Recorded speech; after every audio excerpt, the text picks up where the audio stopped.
Hi students, Aaron here. I'm going to show you how to make the schedule up here that I'm calling the lighting fixture schedule. So at this point, you may have made a few schedules so far in our course, so this should be nothing new. However, schedules can be tricky, so I want to walk you through the process and explain every step. One thing I missed in my last video is that if you are doing the extra credit, first and foremost, pat yourself on the back. Thank you for shooting for the stars. One thing I forgot to mention is that these right here are diffusers which supply and return air. Typically in Revit, it may default to showing different arrows which indicate the direction of the flow, which would be the flow of air. And if that's the case, just go ahead and select your item and deselect those arrows. Okay, now back to our lighting fixture schedule. So the first thing that we'll do when making any schedule is that we want to go up to what's called our View tab. So this is nothing new. We've been working on this all semester. And underneath View, I'll hit Schedule/Quantities. And underneath that, I'm going to navigate down to lighting fixture. And so once I find lighting fixture, I'll go ahead and I'll select that lighting fixture and I'll hit OK. All right. And then there's a few different categories I'll want. The first one I want is called type mark. And make sure you do not hit mark. It is not mark, it is type mark. And I know that is confusing, but I'll walk you through this. So type mark goes first. Then after that, I'll want what's called description. So I go down to description and I hit the little green arrow to add. Then I'll want model.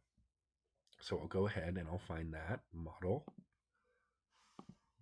Then after model, I have manufacturer and count. So go ahead and find those two items, manufacturer and then count.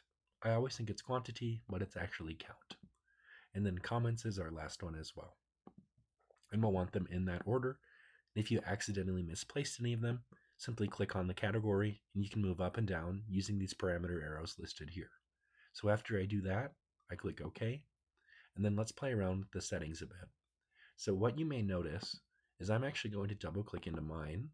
All right.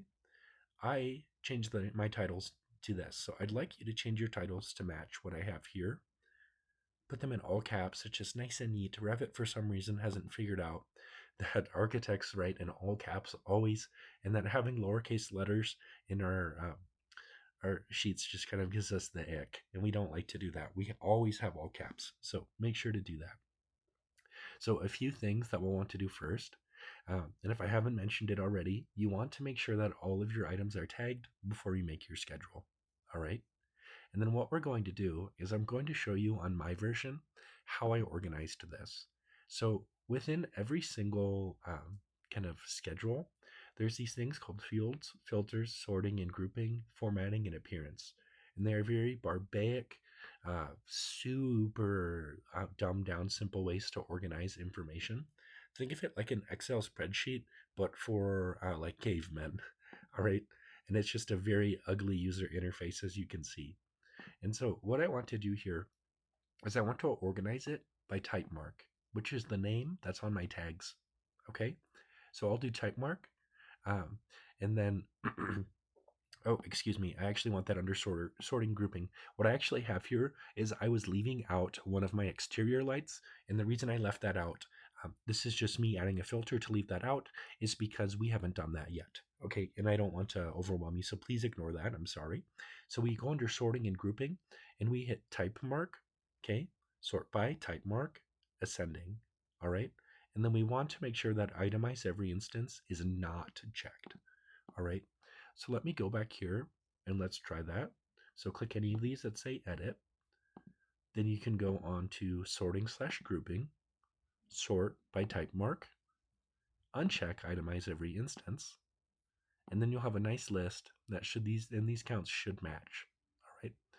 And then I'd like you to input this information by simply just clicking once and typing. Okay. This is all information I made up.